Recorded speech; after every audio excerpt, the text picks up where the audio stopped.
Good evening and thanks for joining us for 12 News at 6. I'm Mark Curtis. And I'm Karima Devine. New tonight, a stunning development in Arizona's fake electors case. The judge overseeing the prosecution of more than a dozen Republicans has been forced to step aside after a politically tainted email he wrote came to light. 12 News political journalist Bram Resnick is here with the details and what happens now. Bram?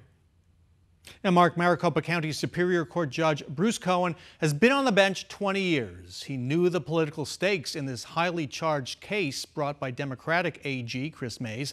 But in the midst of it, Cohen emailed court colleagues urging them to speak out about attacks on the Democratic presidential nominee.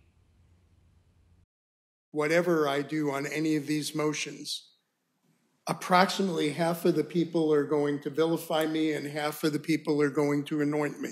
Maricopa County Superior Court Judge Bruce Cohen knew the political stakes in Arizona's fake electors case.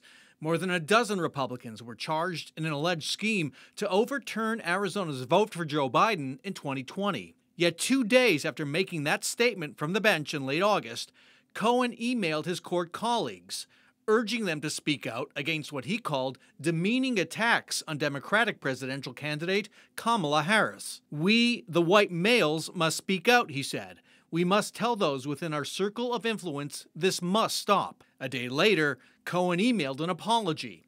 "I allowed my passion to cloud my judgment and sent an email using this as my forum. After reflection, I've come to realize that this was not proper use of this forum."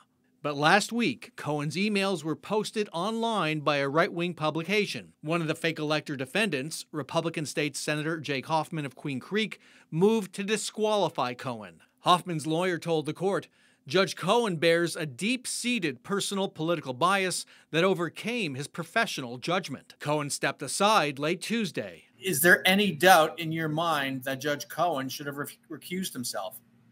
No. Mark Kakanovich is a white-collar defense lawyer and former federal prosecutor. If you are a defendant in this case, you wouldn't have much hope that he would be impartial. Hours before Cohen stepped aside, Mays told reporters the fake electors case would proceed. Those are serious charges.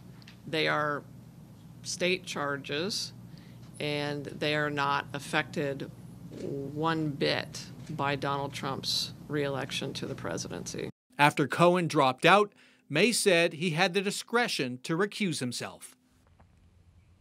So, what happens next? A new judge will be assigned to the fake electors case, and that could push back the planned trial date of January 2026. The next court hearing is set for November 28th. Judge Cohen was already set to retire this January after 20 years on the bench. Bram Resnick, 12 News. All right, Bram, thank you.